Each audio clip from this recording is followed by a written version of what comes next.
Jemaat dan sahabat yang dikasihi Tuhan Yesus Kristus, salam jumpa di hari yang penuh berkat yang Tuhan anugerahkan kepada kita. Harapan saya, kita semua dalam keadaan baik dan sehat. Sebelum kita mendengarkan firman Tuhan, marilah kita berdoa. Damai sejahtera Allah yang melampaui segala akal, itulah yang memelihara hati dan pikiranmu di dalam Kristus Yesus Tuhan kita. Amin. Firman Tuhan bagi kita pada hari ini tertulis dari kitab Mazmur pasal 14 ayat 3. Mereka semua telah menyeleweng, semuanya telah bejat. Tidak ada yang berbuat baik, seorang pun tidak. Demikian tertulis. Kita bersyukur atas anugerah dan kasih Tuhan, kita diberi kesempatan menikmati hari baru, dan kita imani berkat Tuhan selalu baru setiap pagi. Tema renungan kita pada hari ini adalah orang bebal telah menyeleweng. Orang bebal telah menyeleweng.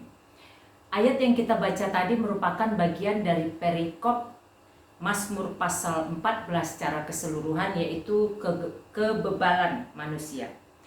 Dituliskan dalam perikop ini bahwa orang bebal itu berkata dalam hatinya tidak ada Allah, dan perbuatan mereka adalah perbuatan yang busuk dan keji, bahkan merancangkan hal yang tidak baik bagi orang benar. Tetapi kemudian digambarkan bahwa ayat yang ke-6, kalau kita baca perikop ini, kamu dapat meremehkan rencana orang tertindas, tetapi Tuhan tempat perlindungannya. Jadi ketika orang bebal merancangkan hal yang tidak baik bagi orang benar, lalu kemudian menindas, ayat mengatakan, teks mengatakan Tuhan tempat perlindungan orang benar. Jadi jelas ada perbedaan antara orang bebal dan orang benar. Apa yang mau kita pelajari dan renungkan dari bacaan pada hari ini? Yang pertama, jangan pernah menjauh dari Tuhan. Jangan pernah menjauh dari Tuhan. Mengapa seseorang kemudian menjadi orang bebal dan menyeleweng? Karena dia menjauh dari Tuhan. Menjauh dari Tuhan artinya tidak ada kerinduan di hati, tidak ada keinginan untuk dekat, mengenal kehendak Tuhan, untuk hidup bergaul karib dengan Tuhan, membaca firman-Nya, baik itu dalam ibadah, dalam persekutuan pribadi, melalui doa kita, dalam kita berkomunitas atau bersekutu dengan orang-orang percaya, lalu kemudian bagaimana kita menyanyikan lagu-lagu pujian. Melalui semua peristiwa itu, kita semakin mengenal kasih dan kuasa Tuhan. Tetapi orang yang menjauh dari Tuhan tidak merasa perlu untuk mengenal kehendak Tuhan, tidak merasa perlu bersekutu dengan Tuhan, tidak merasa perlu beribadah, tidak merasa perlu berdoa, tidak merasa perlu membaca firman-Nya, tidak merasa perlu menyanyikan lagu-lagu pujian. Maka orang seperti itu akan kemudian menjadi orang bebal. Orang bebal artinya orang yang tidak lagi memiliki kepekaan dalam dirinya apa atau mana yang merupakan kehendak Tuhan dan mana yang tidak. Orang bebal adalah orang yang tidak lagi hidup takut akan Tuhan. Kalaupun kemudian dia diarahkan ke jalan yang seturut dengan kehendak Tuhan, dia akan tetap membela diri dalam kebersalahannya. Itu orang bebal. Sehingga orang bebal itu cenderung untuk selalu menyeleweng. Menyeleweng artinya menyimpang dari jalan Tuhan.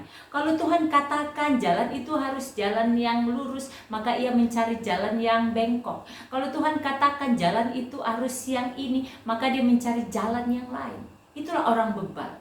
Orang yang tidak lagi memiliki hidup hati yang takut akan Tuhan, tidak menyadari bahwa dirinya membutuhkan Tuhan, tidak menyadari bahwa dia perlu dituntun, diarahkan oleh Tuhan dalam menjalani kehidupannya. Dan yang paling parah adalah tidak pernah merasa kesalahannya adalah sesuatu yang perlu diperbaiki, sesuatu yang perlu diperbarui, sesuatu yang perlu dibawa kepada Tuhan untuk kemudian diubahkan menjadi lebih baik. Orang bebal tidak punya keinginan dan tidak punya kerinduan untuk itu. Makanya jalannya cenderung untuk menyeleweng. Maka hari ini kita diingatkan jangan pernah menjauh dari Tuhan.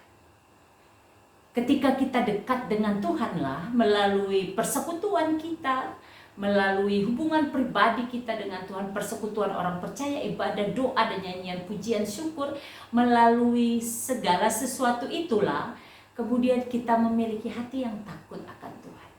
Kita akan memilih berjalan di jalan Tuhan, taat setia kepada Tuhan sampai akhir kehidupan kita. Yang kedua, jika pada saat ini atau dalam kehidupan kita telah jatuh atau telah menyimpang, maka yang kedua, segeralah kembali kepada Allah. Jika kita telah terlanjur menyimpang atau menyeleweng, segeralah kembali kepada Allah. Poin yang kedua ini mau mengatakan mungkin saja karena pergumulan kehidupan kita, karena tekanan hidup kita, karena beragam hal yang mendesak kehidupan kita, kita kemudian jatuh ke dalam dosa. Kita kemudian melakukan kesalahan, pelanggaran, melakukan hal-hal yang tidak berkenan bagi Tuhan. Maka saat ini segeralah kembali. Agar kita tidak menjadi manusia bebal yang keras. Mumpung kesalahan itu atau pelanggaran itu belum terlalu jauh, segeralah kembali kepada Tuhan, datang kepada Tuhan, mohon pengampunan, mohon belas kasih, mohon arahan agar kehidupan kita dibarui menjadi manusia yang berkenan bagi Tuhan. Karena selagi kehidupan masih dianugerahkan, maka semasa itu jugalah kesempatan untuk dibarui masih ada dan terbuka.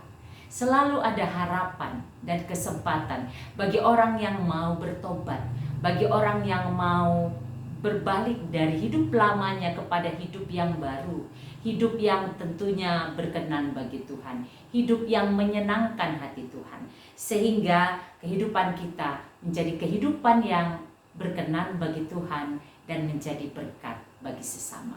Kiranya kedua poin ini menyemangati kita untuk menjalani hari-hari kehidupan kita dengan tetap menjaga persekutuan dengan Tuhan, dan kalaupun kita terjatuh dalam dosa dan pelanggaran, segeralah datang kepada Tuhan, mohon pengampunan dengan rendah hati, memohon belas kasih Tuhan agar kita kemudian diberi kesempatan dibarui menjadi manusia baru, dan kehidupan kita hari ini dan selanjutnya adalah kehidupan yang berkenan bagi Tuhan. Saya akan menyanyikan sebuah lagu.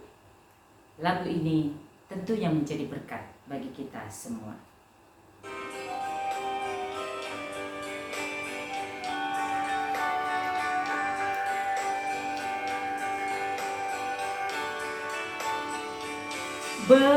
Bertobatlah dan balik pada Bapa, Dia tunggu kau dengan kesetiaannya.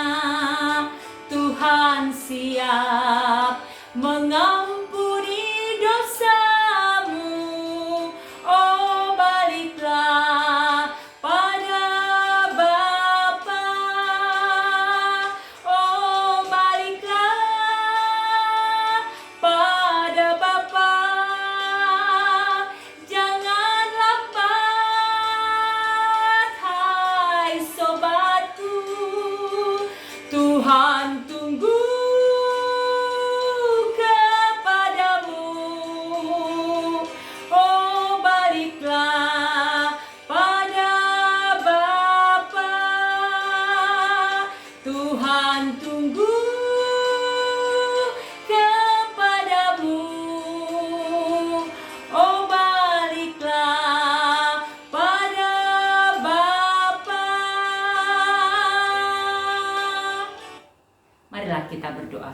Bapa di surga, kami bersyukur untuk firman pada hari ini yang mengingatkan kami agar kami tidak menjadi manusia bebal yang menyeleweng, maka kami harus selalu memiliki hubungan pribadi, persekutuan yang baik dengan Tuhan melalui ibadah kami, mendengarkan firman-Mu, persekutuan orang percaya, melalui doa-doa dan melalui lagu pujian, agar melalui semuanya itu kami memiliki kepekaan untuk mengenal kehendak Tuhan, hidup takut akan Tuhan, dan melakukan segala hal yang berkenan bagi Tuhan. Jikapun kami dalam beragam pergumulan kami telah jatuh ke dalam dosa, kami mohon belas kasih-Mu. Ya Tuhan, berbelas kasihlah, ampunilah kami. Kami mau kembali ke jalan yang benar, jalan yang seturut dengan kehendak-Mu, agar hidup kami berkenan bagi Tuhan dan menjadi berkat bagi sesama. Berkati kami dalam seluruh aktivitas kami sepanjang hari ini. Berkati seluruh jemaat Tuhan, seluruh hamba Tuhan, bangsa dan negara kami, keluarga kami dimanapun berada.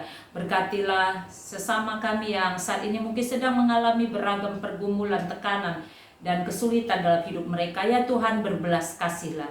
Berikan hikmat dan kekuatan untuk tetap mengandalkan Tuhan, berharap dan percaya kepada Tuhan. Karena kami percaya pertolongan Tuhan nyata bagi setiap orang yang mengandalkan Engkau. Terima kasih Bapa, apapun yang akan kami kerjakan sepanjang hari ini, berilah kami hikmat agar yang kami lakukan menjadi puji, hormat, kemuliaan bagi Tuhan, menjadi sukacita berkat bagi kami dan sesama. Di dalam nama Yesus kami bersyukur dan berdoa.